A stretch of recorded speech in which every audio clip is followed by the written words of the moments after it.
Hey everybody, welcome back to Penny for Your Thoughts. We are on day 2 of listening to the entirety of Sundowning, at least for me. I don't know when these videos are going to be coming out for you. I just got back from my little mental health walk where I listened to, let's be honest, mostly The Night Does Not Belong to God in the broad daylight. Let me tell you, it is beastly hot here and there's not a cloud in the sky and I hate it. I hate it so much. I feel like I'm melting in a bath of acid or something. I'm like a potato. You leave me in the sun outside too long, I turn into a Dorito. But I did have my new comfort track, which is nice. Plus I was also listening to Body to Body by BTS, which honestly, even though those two songs begin in very different places, for me emotionally, they hit the same conclusion.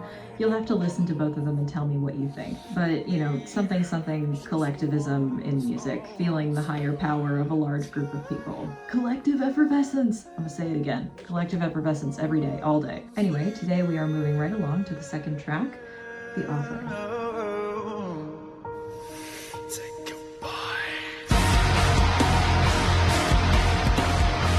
So to be honest, I had thought in my own little headcanon that all of these songs were offerings. Maybe this one is just going to be more so, or maybe there's going to be some sort of additional lore that I didn't understand. And again, I have somewhat understood that they are offerings to us, the audience. But that's usually not the way things work at temple. You leave the offering to your god, and then the offering is eaten by the priesthood. Gods don't spend money, they don't eat apples, they don't buy merch. Maybe it's an offering to the little piece of the divine that lives in each of us. But I guess we'll find out. This song also has a little sigil, as do all of them, so I'm just gonna take a really quick look at that. This one's trickier than the last one. I mean, we have, you know, the 3 hands that are sort of cupped like this. I mean, that part makes sense. But I know what I said last time about triangles mostly being the sky or the sea. This one's an inverted triangle, so I can't take it to mean the sky because we had that in the last one.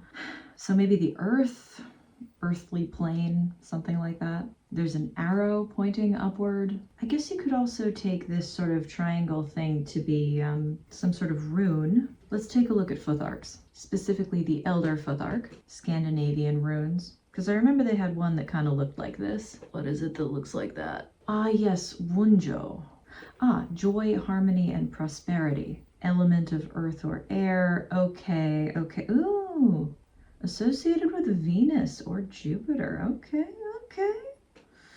But like also, I recognize the danger in doing this because you go too far down this rabbit hole and you find yourself creating meanings that don't exist and kind of confirming your own internal biases, which in a way is what we're supposed to be doing, but I would prefer not to end up in a hall of mirrors. Yeah, I'm gonna stick with the idea that this is a bunch of people offering something up from the ground, this plain area, and the arrow is just the directionality of the offering. But hey, maybe I come back to this later and I find some sort of hidden meaning that nobody else has found. Highly unlikely, but I'm enjoying the vibe. All right, let's listen to the song and also maybe eat something. I've been keeping these around because I think it's a cute little cringe thing to have in videos like this, but also it's reminding me to eat, which is pretty useful.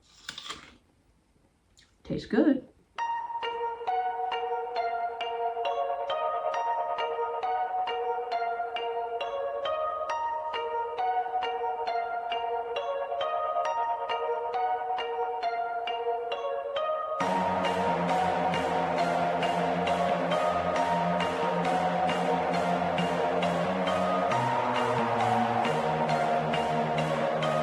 What the hell kind of... Hold the phone. Oh God. 6 flats, Jesus. Looks like it's just minor from here, but also I think it's hilarious whenever you look up piano sheet music for Sleep Token, it's just like, pedal. Okay, whatever, I'm running down the wrong rabbit hole. Starting over. There we go.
You are a garden entwined with all. You are the silence on sacred shores. You've got diamonds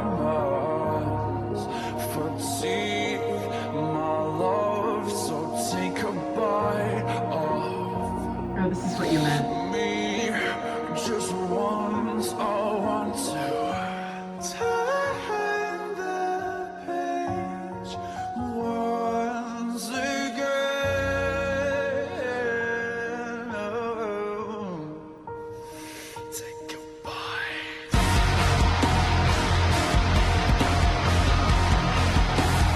Okay, listen. I totally understand why one of you was like, have you listened ahead in the discography? I'm like, no, I haven't listened ahead, but they be foreshadowing, and the shadow is dark. My God. Okay, what an intro. In previous songs, the intro has been fairly soft, and then they'll build up to this incredibly difficult to remix break. Ask me how I know. And in this one, they're just starting out with all the bells and whistles, and I love that. I really do. As per usual, the lyrics be lyricking. I'm not exactly sure what garden they want us to think of when they're singing this. We could be in Eden, we could be in the Garden of the Hesperides, we could be in Idun's garden in Norse mythology. All of them actually have apples of immortality motifs in there, although obviously Eden has the apple of the knowledge of good and evil. Obviously Gethsemane exists, but that's not really an apple garden. When I was in my Shakespeare and poetry classes in high school and college, we were constantly told to show, not tell. And I think You've Got Diamonds for Teeth is probably the best example of that I've seen in a really long time. Why would you say you bite really hard when you could say you've got diamonds for teeth? It's just so much better. Let's keep going. Take a bite.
Again, I kind of like the double entendre going on with the this is a given. Like, yeah, it's given, but also a given is something that you can take for granted. So like, not only am I offering myself to you, that's something you can count on. I also really like the way that they're playing around with inside outside as well, because the request is take a bite, turn the page.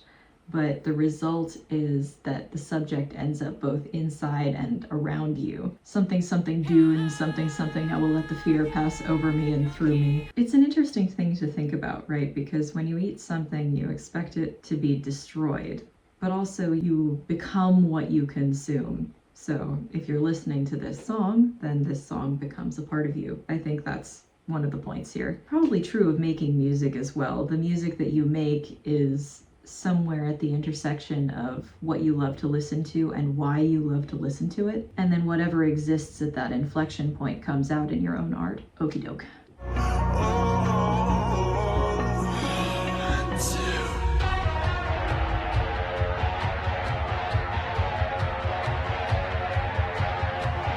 It's almost club music.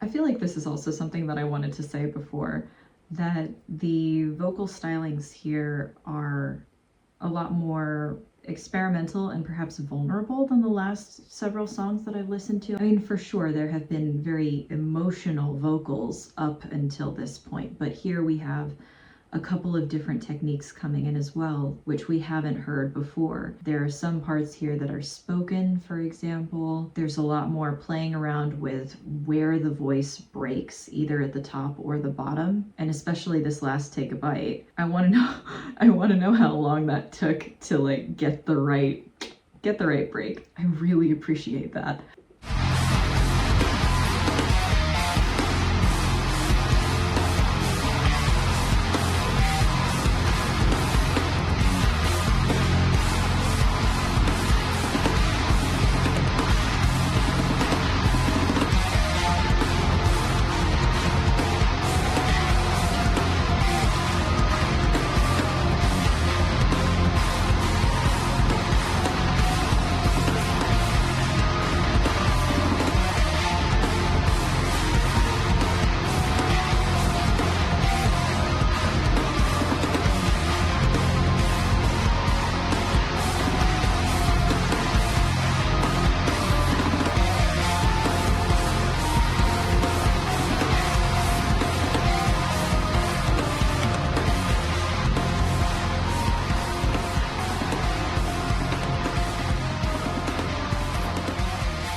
Again, I can't quite name the modal flavoring that they're using here, but it's very satisfying. It could just be Phrygian again. I know that bit me in the past. Yeah, it's Phrygian again. Hey man, I love me a good alternate mode. I was writing in Aeolian the other day. It hits different, you know? Honestly, maybe I just have a really weird vision of what the club scene is like, because I almost never go out, but I could see this being played at a club. I would mosh to this, you know, get all your sparkly makeup on and go lose yourself for a couple of hours. Yeah, totally. This does remind me quite a bit, and very pleasantly, of one of those 5.5 other songs that I have listened to from them. I bet you can figure out which one I'm talking about. It's impossible to avoid, but I definitely like them for the same reason. It feels like it allows you to kind of remove your brain for a few minutes and then, you know, let yourself air out and feel somebody else's feelings for a little bit, which is nice. Real question, is this my favorite song? Again, too soon to say. We shall see. Hey, let me know if you've seen this live, actually. I'm super curious. Do they still do it live, or is it too old? I feel like that would be really satisfying to see. I also feel like I would get my foot stepped on a lot. Next time I go to one of these shows, I really need to figure out what to do with my hair. That was the worst part. Anyway, I'll see you next time for Levitate, and we'll see whether any of these songs end up not being on my liked songs list, because, like, oh dear. See you next time. Cheers.